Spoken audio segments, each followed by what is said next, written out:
Hi, guys. Welcome back to the 888 podcast. I'm Rachel, I'm Leosa. and we're just going to get right into it like usual. So, today we're going to try to stay a little bit more on topic. We're learning, we're growing.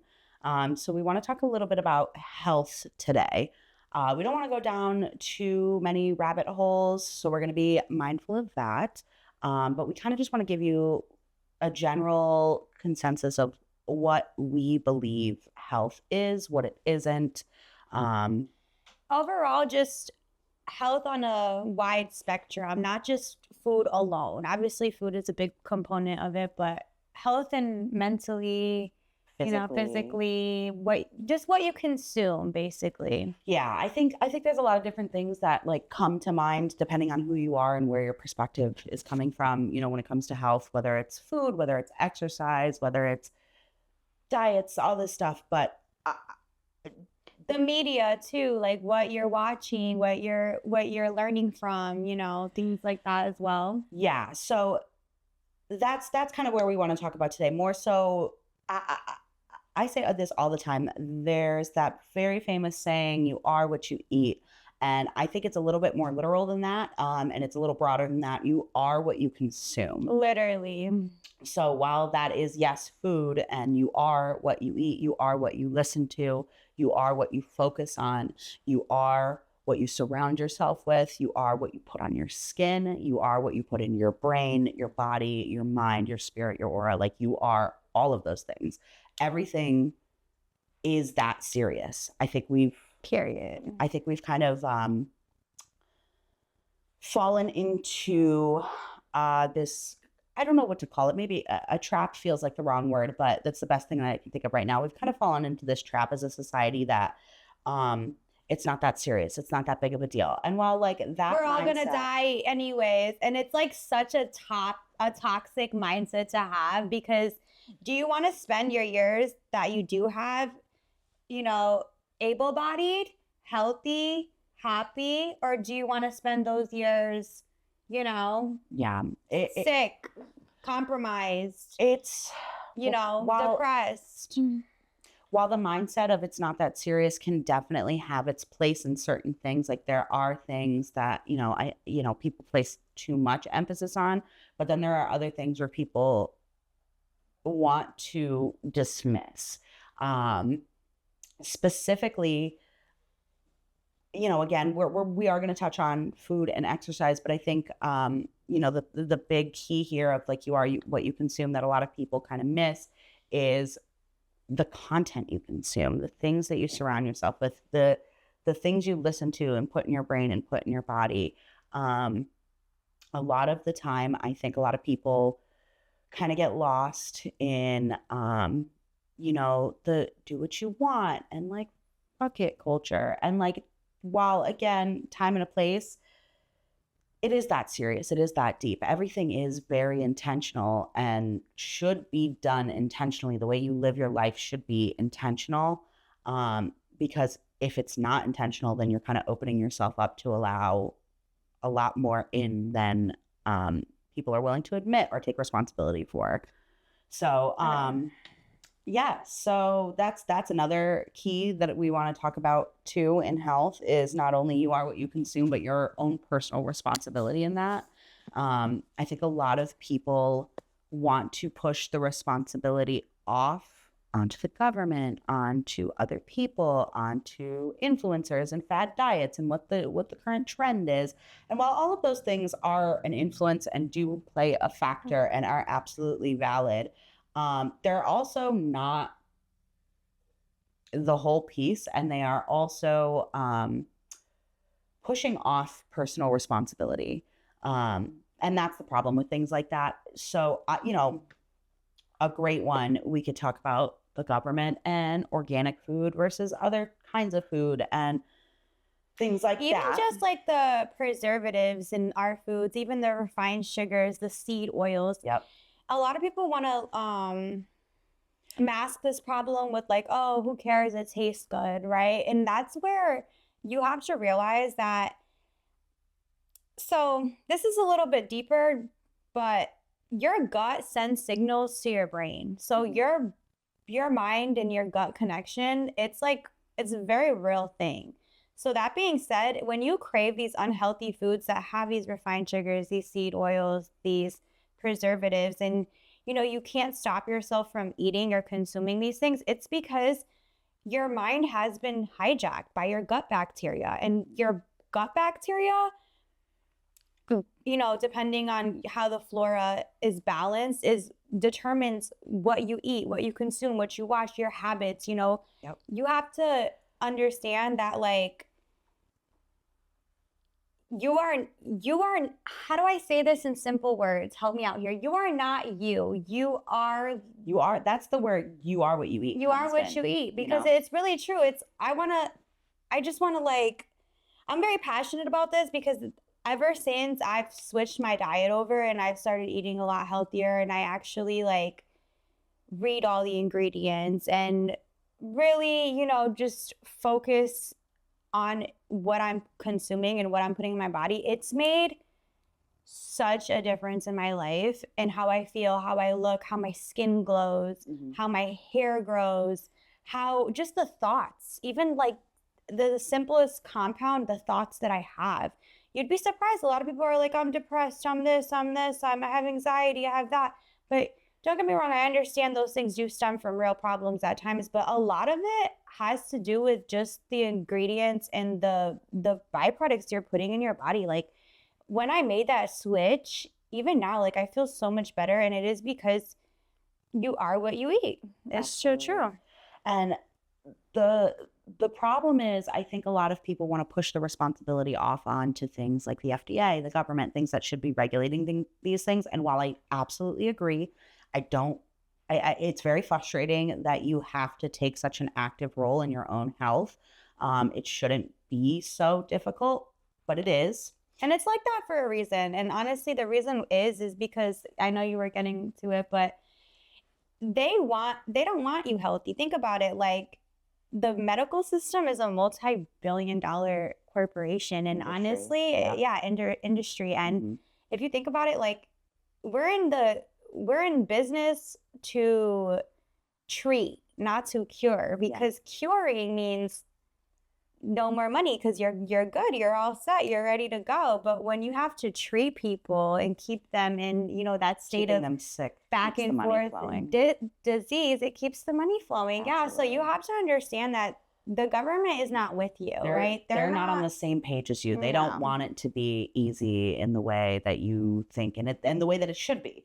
But coming back to topic, while it is hard and those things are, we could have a whole episode alone on the government and things like that. Right. We're just going to touch on these topics because these really go down so deep. Like I said, we're going to try to avoid the rabbit holes today. We want to give you guys a general idea of what we're talking about first. The point that I do want to try to make is that this is the reality. The reality is the food is the way it is. The government is the way it is. The things are the way they are. And they're not changing tomorrow. They're not changing soon enough for it to make a difference in your own individual life on this earth. And while we can blame and we can complain and we can be frustrated and we could talk about these things all day and long, it pushes off your own personal responsibility in your health. You have the tools. Most people do. And if you don't have them in your brain, you have them on your phone. So how to Google, how to research. You should have been taught in school how to decipher which web pages are legitimate sources and which ones aren't. And then if you're not, that's a different story for another day. But, I'm 26 years old and I was absolutely taught how to do that in school. So we should know how to look these things up. We should know how to find this information. We should know. Also, I think we inherently know biologically what is and is not food. And also what I was going to say is it goes back to, like, your gut is connected to your brain. So it's baby steps. Don't think you're going to wake up tomorrow and change your whole diet and you're good to go. No, like, if you it's a process. You're a program. Like, your brain, the human mind really is a program. It's it's like a computer, and what you program it to do is, the projection outwards, which is your reality. And what it really comes down to is, like, if you really want to make that change, it's going to have to be implemented little by little. So one day, right? If you're so used to eating processed food and junk, your brain is going to crave that. If you try to like, cold turkey on that stuff, you're going to get headaches. You're going to get, It's not going to feel good. And it's because it's your gonna, body's addicted to and that's that why food. people bounce back right away because they can't, It's actually, I love that you brought that up because I have recently, in the last 5 or 6 months, I've lost 50 pounds. I am still on my weight she loss did that. journey. So for me, like, I feel like I'm one of the best examples and one of the best people to actually speak on that. Because I recently went through it, still am in the process of going through it. So like I said, it's not going to be something that happens overnight. And I know we kind of talk about a lot of topics that are a little bit harsh and we kind of maybe deliver them in a little bit of a harsh way, but I do want to, empathize with how hard it is and how difficult it is. That doesn't remove the need for you to take personal responsibility of your own life and your own health. So always keep that in mind. While I am understanding and compassionate, I'm also a no excuses kind of person. Once you know the information, once you know better, then it's time to do better. But it is a process. Every setback is a learning experience. You're going to do something the first time and maybe it doesn't work, so you figure out something else. I'll give you a couple of specific examples. So for me, with the weight loss and, the way I eat and how I'm shifting the way I eat, I wasn't as bad as some, like I wasn't the kind of person that would like eat Doritos every night or like eat chips. I don't like chips. That's just me. But I was the kind of person that always had a coffee in the morning from like Dunkin' or Starbucks or something. And I was always the kind of person that like always wanted dessert. And it had to be something super sweet, especially like love chocolate. So, I was not perfect by any means. I'm also the kind of person who used to eat out very, very frequently, usually at least one meal a day. So for me, again, you have to keep in mind that you're breaking an addiction. Like your body has Food been is conditioned. an addiction. Yeah, no, 100%. Like, so there is truth and there is validity in the fact that you are addicted. So again, that's where the compassion is. But just like any other addiction, you have to take personal responsibility for your life and your situation in order to get out of that. So for me, I started with baby steps and I have a lot of people now, especially because you're starting to see the weight loss. I'll post some before and after pictures soon on my own personal page, but we'll throw some in the video so you can see. But now the friends and people in my life are actually seeing the difference in me. I'm getting a lot of messages on like, how did you do it? What are you doing? This, that, and the third. And what I start with is log your food. And I know that can cause really disordered types of eating and things like that. So if you have an eating disorder, like please, put this to the side maybe. But if you can handle it, I suggest to everybody to log their food. Get an app. This is not sponsored, but I use my Fitness Pal. There's tons of apps that you can use. They're free, a lot of them. You don't need to pay for anything to track your food. But start by tracking your food. I say don't change anything for the first 2 weeks at least. You know what I mean? Just log what you're eating. That to me was so helpful. That's a good one. It was so helpful for me to just to be aware. Observe like your habits, see like what the problem is in real time. How much added sugar, how much fat, how much protein. And then you can actually like sit there and be like, wow, is this something that I want to keep consuming? And that's what happened to me. Like, that's smart. First step for me was the coffee. Okay, so we started off in the morning. I used to be like a latte kind of girl, like this, that, and the third, all the extra pumps of this, that, and the third. The first time I ever logged like at a coffee, cream and sugar from Dunkin' in high school, I was appalled. It was like 600 calories. I've gotten a little bit better. My lattes were in the 400 range. But as I started logging and as I started, saying, okay, I want to hit this certain amount of calories to be in a deficit so I can lose the weight. I started to realize that the 400 calorie, latte or 300 calorie cold brew with the cold foam just wasn't working. When you really start, looking at the macros and things like that, 300 calories is a lot. That could be an entire meal. And you start there, you start baby steps. maybe that is something that you really love and you really, really enjoy. And it's something that just, you want to do, and you budget for that calorie wise. And then you find ways to make it a little bit healthier for you. There's alternatives and things like that. But basically what I'm trying to get at is it's hard, and it starts one step, one day at a time, one meal, one change at a time. But going back to the topic that I was trying to stay on is that it is your responsibility to do this. Making excuses isn't going to get you anywhere. And I just want to say, like, I'm actually like so proud of you, because I feel like I've seen this journey since day one. And she's come a long way, but also like she's just like very inspiring, because we're so different, and our goals are very different weight wise. Like, I was very skinny, and I want my journey was gaining weight. So it's both, it's like two opposite ends. Mm-hmm. But she keeps me so disciplined, because even right now I just have to give her flowers. She's on a 48-hour fast. 72 hours. I'm 44.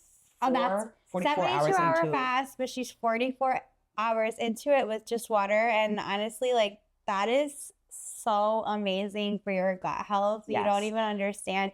And fasting is hard, don't get me wrong. It's more mental than physical. Way more mental. But if you really want to get to that point where you want to kind of clean up your gut bacteria, balance your flora, so the signals that are being sent to your mind are actually, good, healthy, better, even just a little bit better, will eventually go a long way. You should fast. Fasting is so good.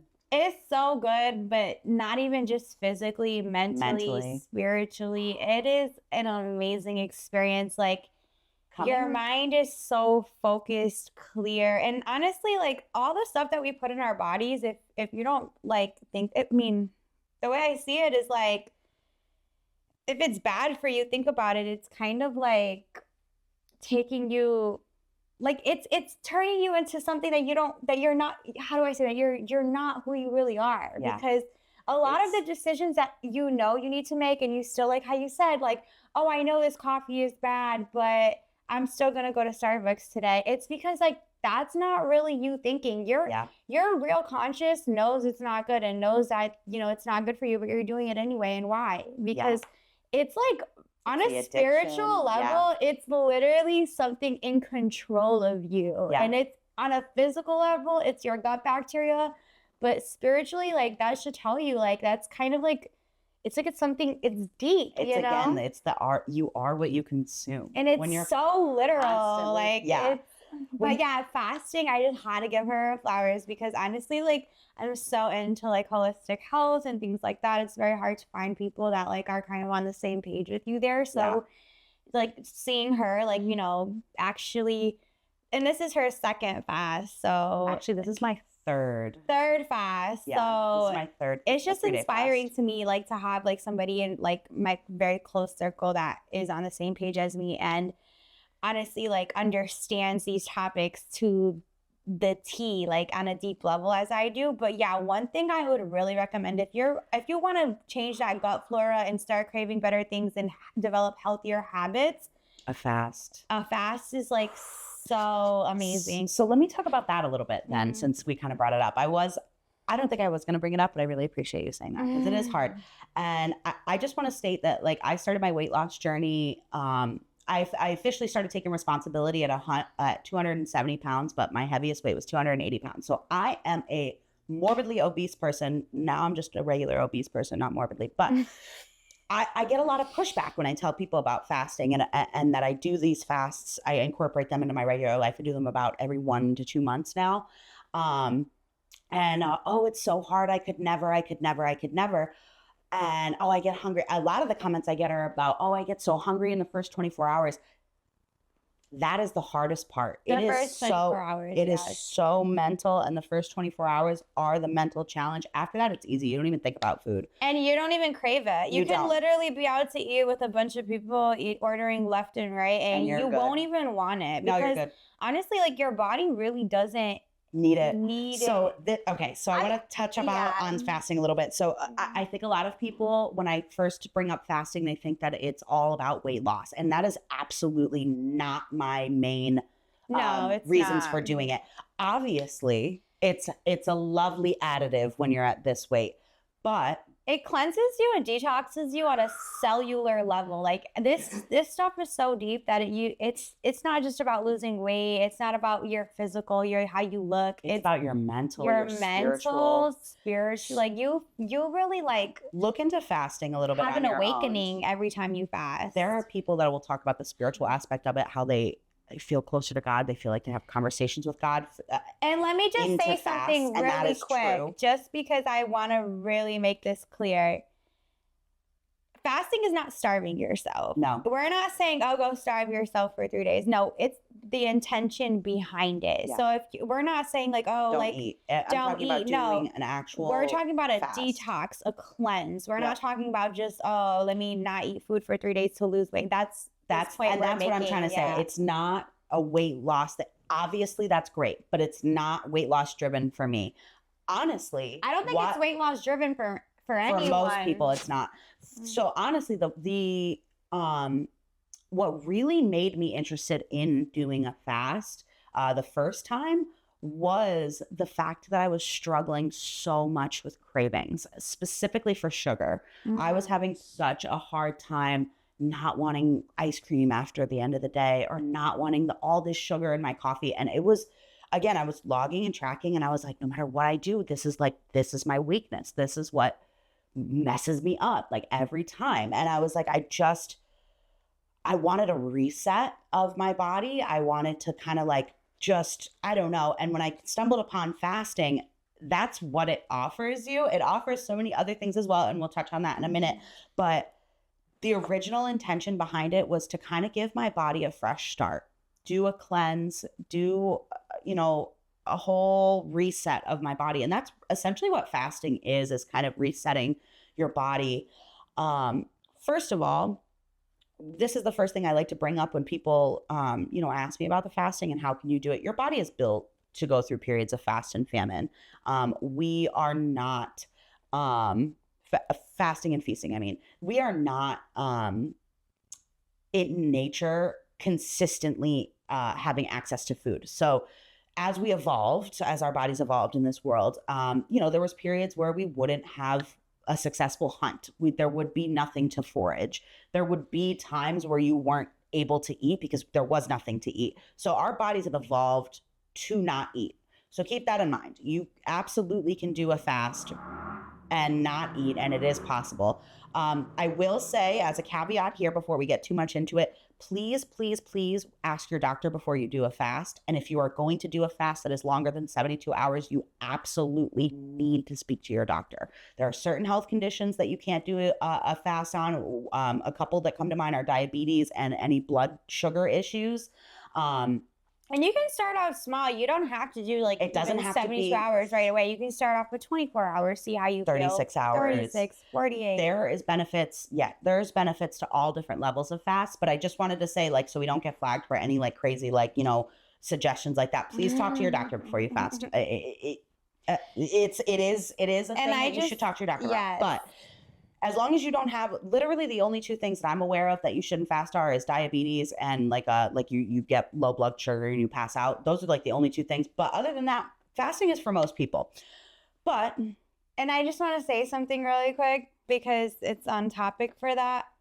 I hit the gym 4 to 5 times a week and I'm in great shape. And honestly, I had the same issue as her. I still, wanted my Starbucks. I would still crave sugar. I would still crave, sweets, preservative, processed foods, period. And if that doesn't tell you, it really doesn't matter about weight. It's not a weight thing. It's a gut thing. Going back to that, you can be in shape and still have an unhealthy inside. Yeah. Being in shape, health is not measured based on how big your muscles are, how small your stomach is. Yep. Health is measured by what you're building your body by, what your cells are eating. Yeah. So I just want to elaborate on this because when I was working out,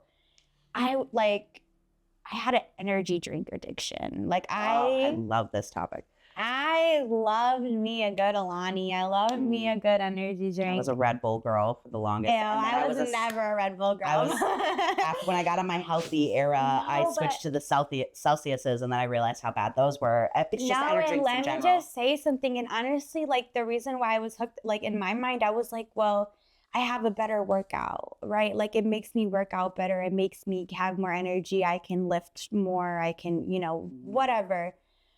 But that's what I'm talking about. If you have to consume unhealthy things and like somehow level that off in your head, write that off as like, oh, but because this unhealthy thing fuels me to somewhat exercise or cancels itself out. It doesn't. Yeah, it's really like you can have muscles, you can be in shape and still have disease and have like that is so true. I have a very unhealthy that's why there's gut balance. There's big muscly people that drop dead of heart attacks. Right. Yeah. Right. It all comes down to what you put in your body. So it's not an outside thing. You can't look at somebody and say you're unhealthy. But this is a lot of things that I've learned even from following influencers. So a lot of influencers, like, how I said, like, oh, they look good. You don't judge people on how healthy they are by how they look. You judge them on their habits. So you might see like this guy or this girl, whatever, Jax has the body that you want. But if they're consuming BS, like on a daily, that person is not healthy. That person is rotting from the inside out. That is so true. And that is exactly the point that we're trying to make with this whole topic. And honestly, that's what I was getting to. I was like, I got off the energy thing because I was like, fasting helped me honestly, like reboot that in me. But what really did it for me is like energy drinks. I'm passionate about energy drinks because I can't stand like the marketing on them is so crazy. Yeah. If you need to consume an energy drink every day, you are no better than somebody who does drugs. And I mean that so literal because energy drinks are literally no different than drugs. And by drugs, I don't know if we can by definition, this, caffeine is a drug. Literally, yeah. It's like doing crack, and caffeine is a drug. Caffeine is a drug, but it's like. So it is a drug. It's like you can say like it's like drug, but you have a dependency issue, and that's what made me snap out of it because I was like, this is ridiculous. I'm like, I should not feel like I cannot function at the same capacity without this. This is so bad. And another thing is like I saw this. Somebody that worked at like Costco or Sam's Club, I don't know, one of those like bulk stores, the Alani cases would spill on the concrete and it would erode the concrete. Imagine what that's doing. And that's not just that brand. That's all of them because it's the same thing. Imagine what it's doing to your insides. Yeah. And another thing, because we're on this topic and I love this topic, I want to talk about aspartame. And sucralose. Let's leave it there for today because I agree with you. I agree with you. But let me just sprinkle it because I already brought it up. Okay. All right. Aspartame and sucralose, they're not even considered sugar. If you look it up online, it's not a sugar. It's literally a chemical. And almost everything has this. I'm talking about drinks, even protein bars. Like I had to cut out so many things. It is one of the worst things for your gut bacteria and your body in general. It actually is worse than actual sugar because think about it. It is 10 times sweeter than sugar. You can Google this. It is 10 times sweeter than sugar, but it has no calories. How? Yeah, there's something about that. It's not food. It's a chemical. And think about it. This ingredient isn't everything. And if you're constantly consuming this, just imagine what that's doing to you. Like being health aware, stop counting calories. Don't count calories, count ingredients. Because even though, you might have to watch your calories for weight loss and things like that, your ingredients are going to make a way bigger difference on your health than your calories. Yeah, I would love to segue into that because I think I went down, the fasting rabbit hole and the dieting rabbit hole a little bit. And that's so true. I think the problem in a lot of things, like, okay, so while yes, I have lost like a lot of weight and I've done so by counting calories, a huge piece of that for me has been eating natural, unprocessed whole foods. That is what's important to me. And that is, in my opinion, what should be important to most people. Now, I try to live more of an 80-20 lifestyle. Life is there to be enjoyed. The donut is there to be enjoyed. But most people think that they're living 80-20 and they're not. And things like all of those fake sugars and chemicals and stuff like that is a really great example of when you think you're eating healthy when you're actually not. Especially like you said, like at the protein bars and like other things like that. A true, in my eyes, an 80-20 lifestyle where you're eating healthy 80% of the time and then you're not really hurting yourself the other 10-20% when you enjoy things, is your ingredients. Like the ingredients you're consuming matter so much more than people want to like even when they say like, oh, there's no difference between organic and non-organic, don't get me wrong, they're both sprayed. They definitely use certain things in the organic produce as well, but they're using so much more in the non-organic. Yeah. And that's why even if I go to the grocery store, the organic products are like sometimes like dying, right? They're like rotting. And then the non-organics, they're like freshly, like they look like perfect. And that's what it comes down to. How food is supposed to be. It's supposed to be It's supposed to rot, yeah. Right? So that's what I'm saying. It's like I've like noticed this even like in my own experience, and I'm just like, even in my own house, like if I buy a non-organic and an organic, the organic rots faster because the pesticides and preservatives that they're using, genetic modification, the GMOs are keeping it, you know, because think about it, that's why organic is more money, because the shelf life, the non-organic, the shelf life is longer. They can sell it to more people. Right. There's less food waste with it. But it's so worth it because you don't get me wrong. You even organic produce, still wash it. Still, it's definitely treated. And it's never going to be perfect, but it's better than not. And wait, let me just add this because I have to. It ties in so good. Even if it's just a little bit better, think about it. Throughout the years on a wide spectrum, a little bit better adds up to a lot better at the end. Even if it's just a little bit worse. Yeah. Throughout the years, it goes. It adds up. It all adds up. It's a way worse. That's a great thing. I actually commented on a video that I saw recently, and the comment kind of got a lot of likes. But basically, the context of the video was on this topic of like, oh, organic, non-organic. I'm just going to eat the thing and whatever, like whatever.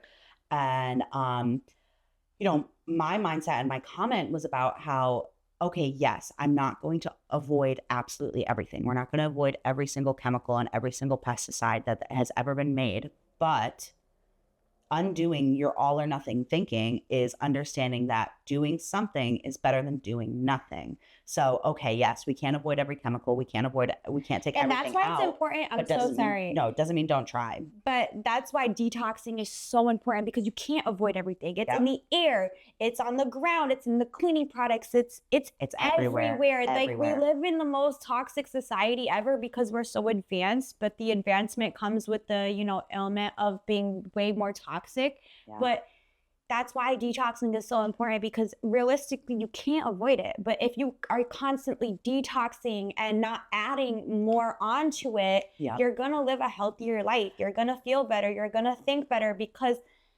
you're purging it. Yeah. When you add and stack up and don't eliminate, you know, anything. No, that's a really good point. When you start, because that's what disease ultimately is. It's majority of it is like your body is just at capacity. Yeah. Mm-hmm. I know a lot of people that will say things like, oh, if you have a liver and kidneys, then you are detoxing. And while like, yes, your body is a self-detoxing organism, but how much chemicals can you really put into it? It's like a machine at the end of the day. Like the more your phone is backed up with files, you're running out of storage. Yeah, and it starts running. So that's the thing. Yeah, exactly. Like, yes. So when we say detoxing, we don't necessarily mean like take a supplement. We're not here pushing any supplements or anything like that to you at all. While I'm a fan of herbs, and there's herbs that are great for other things, that's another topic for another day. I'm not trying to push anything. You can give your body the ability to detox those all of these chemicals and all these environmental factors by just fasting. And that's the other another reason why I enjoy fasting. And this is proven. I was watching a doctor talk about it today. It is called, I forget, it's nice. It's a nice fancy word, but basically it's the process of when your body removes toxins and removes things, removes bad mutated cells from your body, dead cells from your body. I mean, obviously it's always removing dead cells, but it removes like all of the buildup, and those processes happen when you fast, when you give your digestive system a break. And it comes down to, because the fast, when you're not eating anything, the body eats itself, but the body's not eating itself literally. It's eating the toxins. It's eating the bad stuff out. It's clearing you out. Your body is equipped to detox on its own, but you have to give it the chance to. And let me just add this in, because now we're getting real holistic. And since we're already over here, let me just add this in. I want to say something, because I have a real life example. My daughter had really bad eczema, and she's a very picky eater. So like eliminating stuff from her diet was very hard for me, because it's like, oh my God, like, you know, what's going to happen? You know, she barely eats a variety already. So I had her on, I don't drink milk, but she loves it. And it's normal for kids to have milk. So I would give her the dairy milk. And, you know, she had eczema for 2 years. And I want to tell you that I took her to the doctors. They recommended the steroid and all of that, you know, the cream, the stuff, the topical medicine.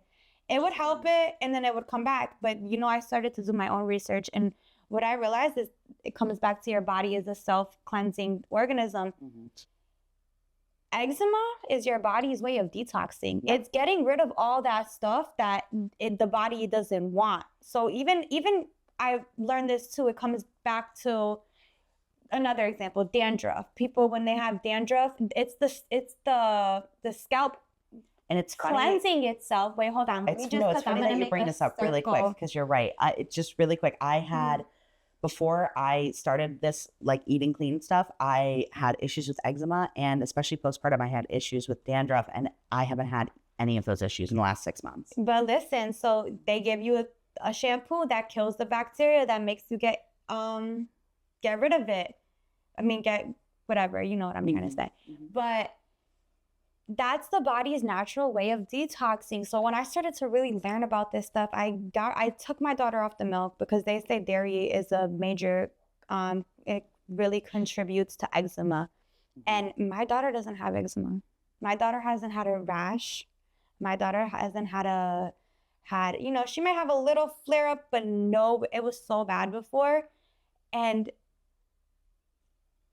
that's what I'm trying to say. The body tells you what it needs. The eczema wasn't a random complication that's genetic. No, and the reason why it's genetic is because what she was consuming, the milk she was consuming, the genetics before the baby, the mom was also consuming milk. The grandma was consuming milk. Your genetics really are only genetically like passed down, because that's what the person before was consuming as well. Yeah, there's this is a really, really good point. That's why I'm so passionate about holistic stuff, though, because it's really the truth. Your body does have the ability to detox naturally, but you have to give it the fuel and energy and proper nutrients to do that. Yeah. And you also have to give it a break every once in a while by fasting to do that. So, yeah, you know, I know a lot of people don't like the word detox, but like you do need to detox. While again, I'm not saying you should never, ever have a Dorito again in your life. Maybe you should. That's what I'm saying. No, I'm kidding. Yeah. I mean, listen, if that's a lifestyle you want to choose, then go for it. I'm kidding, because I might not indulge in chips, but I probably do indulge in other stuff. So I do get it. Everybody's got their thing, but ultimately, at the end of the day, the point we're trying to get at is that you are what you consume. You are what you put in your body, and your body can't do the natural processes that it was built to do properly when you're constantly poisoning it. You're constantly putting chemicals, toxins, things like that into your body. And it's trying to tell you when you have an issue. It's telling you like, this is the issue. Like, stop doing something, because that's what's contributing to this natural detoxifying process. It's not a when you get a rash, when you get sick, even when you get a cold, it's your body getting rid of that mucus from the viral, you know, bacteria or whatever. That's such a great point too. I'll be quick on this one, but there's something that I always say to people. I think it's absolutely disgusting when people sniffle in, and it's because of the science behind that. So evolutionarily, we are monkeys. Our faces were longer, and no, this is true. I literally, I went. No, I get it. But I always blow my nose because our um our sinuses right here. This is what always gets stuffed up when you have like a sinus infection. The drain hole to to your sinus where like the mucus comes out is up at the top. When we were monkeys, it would be down longer on our face and it would drain naturally. But since our faces are so smushed up, the hole is kind of on the top in a way that it's not supposed to be. So when you're sniffling in, you're pushing that infection deeper into your body. Even when you sneeze, it's your body like detoxing, coughing. It's always an outward projection. You have to let your body do what it's supposed to do. You have to blow your nose. You have to eat food that nourishes your body. You have to take, pauses to fast. Your gut health too, like the way you go to the bathroom. I know there's like a whole, this is where I'm not going to get too into this, but I know that there's the whole hot girls have IBS thing. And I thought I was on that train forever. Turns out when I started eating more whole foods and I stopped eating as much processed foods, I don't have bathroom problems anymore. So all of these things are symptoms of your sickness. You posted this today and I loved it. And there was a post that said, herbal remedies are not it's not alternative medicine, it is the real medicine. The original medicine. Say it one more time. So I love my Instagram stories, but it said herbal medicine or the earth is not alternative medicine. It is the original medicine. And that's what I wanted to also just touch on is nature has everything you need to heal from. So when you, don't get me wrong, I'm not saying that, don't exaggerate this, but big pharma, it literally says farm is harm. Like it has it written, and I so believe in subliminal messages like that. But taking pills, taking these medicines are it's a Band-Aid. It's a Band-Aid. Yeah, exactly. A lot of things. So nature will heal you. Taking the right herbs, people that have for an example, this is just small example. I read this thing. This girl had PCOS. It wasn't me. It was another girl, but she started taking herbal remedies, teas, brewing them every morning, and she started passing fibroids. Yeah. And it's there is health. So what I will say is that there's a time and a place for modern medicine. My daughter had a meningitis when she was 4 weeks old. Herbs that's why I said don't. Herbs wouldn't have. I said don't exaggerate it because I'm not saying that. That's not what we're saying. Modern medicine serves a purpose, but it's not underlying. It's not. We start with modern medicine, and that's ass backwards. You should start with the holistic natural medicine, and then if it doesn't work, then seek out doctors. And again, it depends on what we're talking about. I think doctors and this is very, straight direct, but I think it's good for how you said your kid had a very, serious infection. You get into a car accident, you need a life-saving surgery. Things like that. Absolutely. Thank God we're so developed. And it does serve a purpose in a good light. I'm not saying it's just abolish it and no, that's not what we're trying to say, no. But it's it comes back to what we were saying earlier.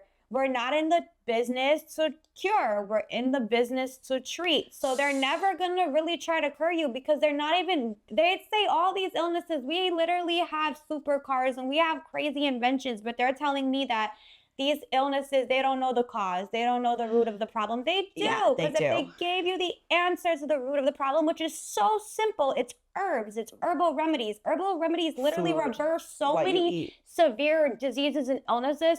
And if they were to give you that simple fix that you can grow from the ground naturally in your backyard, you wouldn't need them anymore. It's not it is systematic, but it's also not as malicious as I think you're making it come off to seem. I feel like it is that malicious. So there are people that have taught it this way. Listen, but doctors, this is the thing. Most doctors aren't doing this on purpose. Most doctors go into the field because they want to help people. They're not taught I'm not saying the doctors are doing this. I'm saying the people who make the curriculum for the doctors. Most of the doctors don't even understand these concepts. Why is the doctor recommending me to put topical ointment on my daughter's eczema, but I switch her diet and now she has no eczema? These doctors are taught incorrectly for a lot of stuff. And it goes back to the same thing. A lot of doctors are woke. Don't get me wrong. I'm not saying all of them. There's a lot of holistic doctors out there that know exactly what we're talking about. But let me just say this really quick because we're talking about doctors. The reason why I don't really think about it, if you dedicated your whole life, as in not your whole life, your 5 years of your life, dedicated your whole career to, being a doctor, being a nurse, being whatever, and then you realize the system is a lie, it's hard for them to accept too, because then everything they learned cancels out most of it. We're going down a little bit of a rabbit hole here, and we got to try to avoid that. But this is the point that I'm trying to make. The point is holistic health is the way. Well, yes, but so the problem with herbs versus medicine, I think headaches are my favorite topic to talk about on this. People will be very quick to say that the herbal remedies don't work because they try one herbal tea. Oh yeah, they do it for one day and they're not better. And exactly, and that's the thing. And it's the same thing with pills. If you take one pill, that's not gonna do anything. Well, no. So that's the thing with modern medicine. You take an Advil and all of a sudden your headache's gone. So you think that's the cure. You think that's what works. But then you constantly have chronic headaches and you're getting migraines.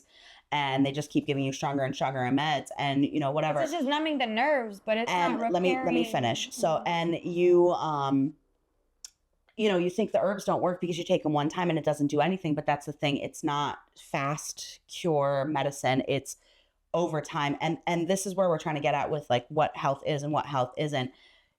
You're gonna have doctors treating a lot of your symptoms when you're very sick, but if you start from the ground up.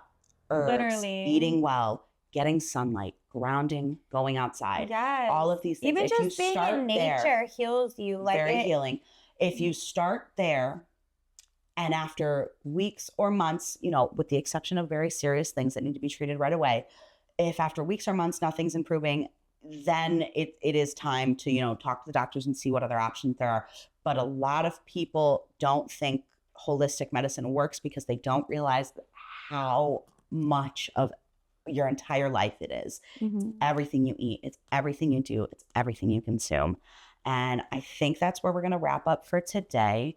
If you guys have any other questions, because this is a very deep topic and it has so many different there's questions. So many rabbit holes to go down. So we're definitely going to elaborate on this and do a lot more podcasts, talking about these topics, because it's something we're both very passionate and we're both dedicated to. So this is definitely a genre that hits hard for us. But we're going to try to just not get too into it today. We talked about a lot of stuff. If we were to talk about this, we could sit here and talk for 3-4 hours. Yeah, we'll sit here all night. So thank you for joining us. Again, if you have any questions, comments, concerns, constructive criticism, we are still getting started. We are really appreciative of all of your comments. And we just wanted to thank you again for joining us for another episode. And we will see you guys next time.